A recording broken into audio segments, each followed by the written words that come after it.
This is Richard Similk, MD.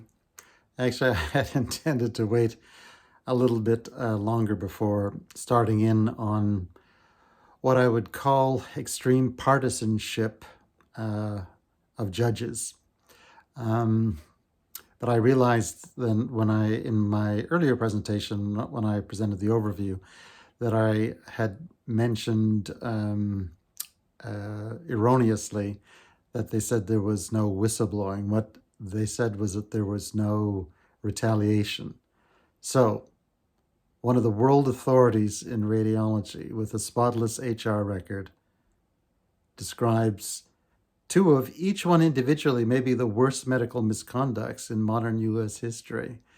One, an individual threatening 25 individuals, an individual who was emotionally disturbed, a huge gun collection, threatening 25 individuals.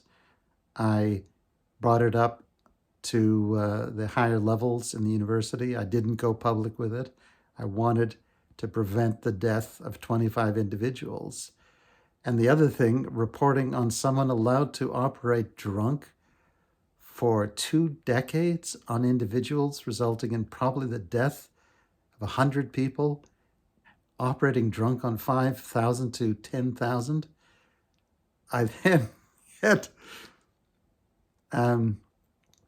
fired on the basis, it's funny, I don't think any of them know, because I don't actually, it's so ridiculous and so trivial.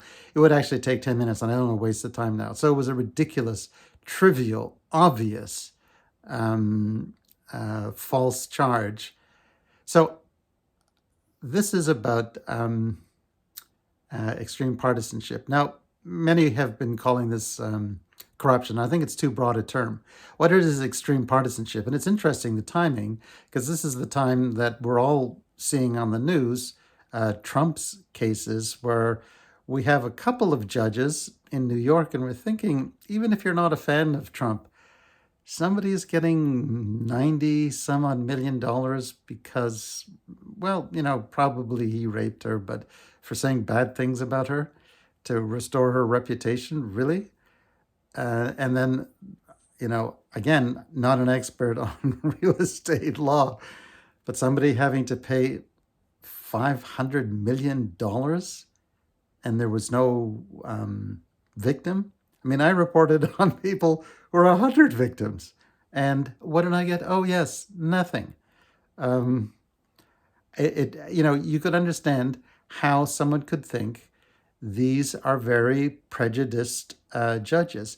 And on the other hand, and it's interesting with Trump because he's such a known political figure, you have both camps of judges who are, it seems, too punitive on charges that are difficult to, for us to figure out. I mean, you could imagine maybe $3 million.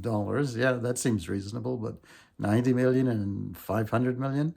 And on the other hand, you have the other judges who he appointed who are dragging their heels and trying their very best to not get important cases like the confidential documents cases, seen it all. And meanwhile, they look like they're morons, but I think they're just being clever as a fox, and they were appointed by Trump and they feel loyalty. So the point being that, I think Chief Justice John Rogers, and he seems like really very decent and maybe the only truly decent major judge in this country. But when he said, there aren't Obama judges and there aren't Trump judges, well, turns out there's only Obama judges and only Trump judges. The point is that judges are as biased as the rest of us. And why shouldn't they be? I mean, generally speaking, people who are intelligent are clever and deviously clever. And that applies to, everybody who's extremely intelligent. So in my case, all of my hearings, more or less, all of them, were seen by UNC judges. So in Orange County, UNC judges. In fact, the other devious trick, and that's going to get into what I'll eventually and shortly talk about, the retaliation playbook.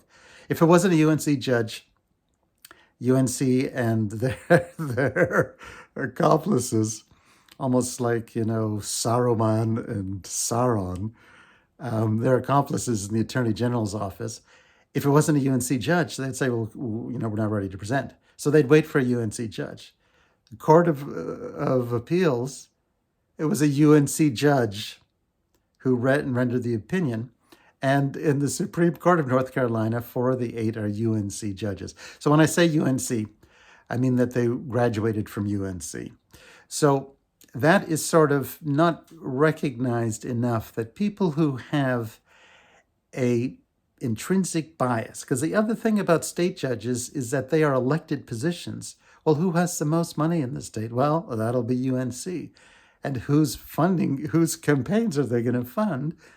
But judges who trained at UNC and who will have a bias for UNC. So there's a few things that I've learned from this. And unfortunately, unless you go through it, you really don't know how these things go. So no one with bias, either positive or negative, should be the judge in any case. There should not have been a single UNC judge seeing my cases. And in fact, I sort of let it go on without saying anything about the judges, about the Orange County judges and that sort of shenanigans, and then the Court of Appeals judges, because I knew that there was 4 judges on the UNC judges on the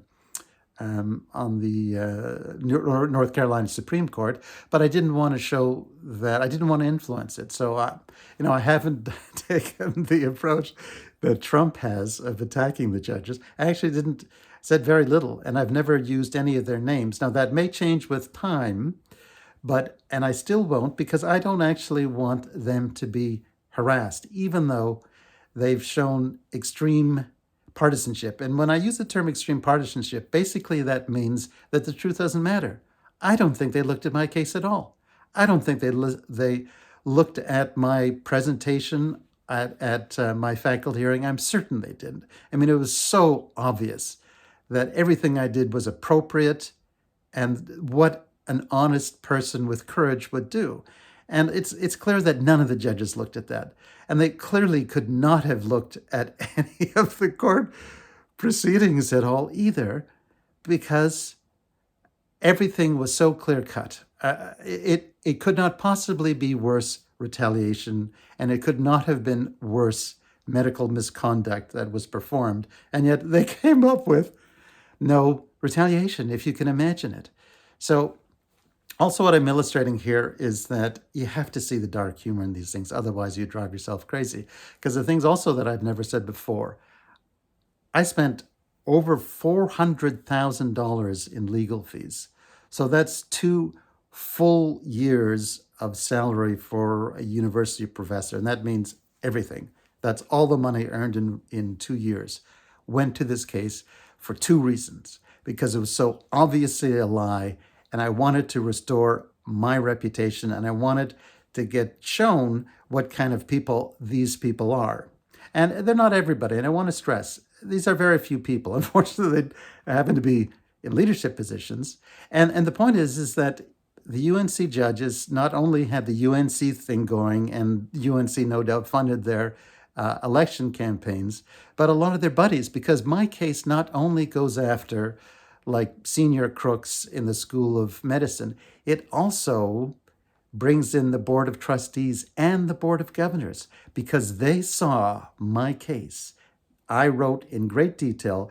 The judges had access to that, exactly what went on, about the number of people who were killed and operated on by a drunk Paul Jakes. They also had the name and everything about the individual who was emotionally disturbed and threatening a great number of people in the department. They had all that information. They clearly didn't look at it. What did they do? Oh, it's against UNC. Well, it's not in the news. Nobody's going to pay attention. We're just going to go with UNC. We're not going to look at anything. It doesn't matter. And that's the thing. You realize, and this is what I'll get into the retaliation playbook, the truth doesn't matter. It all is based on influence and just rooting for your team. And unfortunately, we're seeing this in national politics as well. I said at the time of my discharge, it's shameful. What the judges have done is shameful. You should be ashamed of yourselves.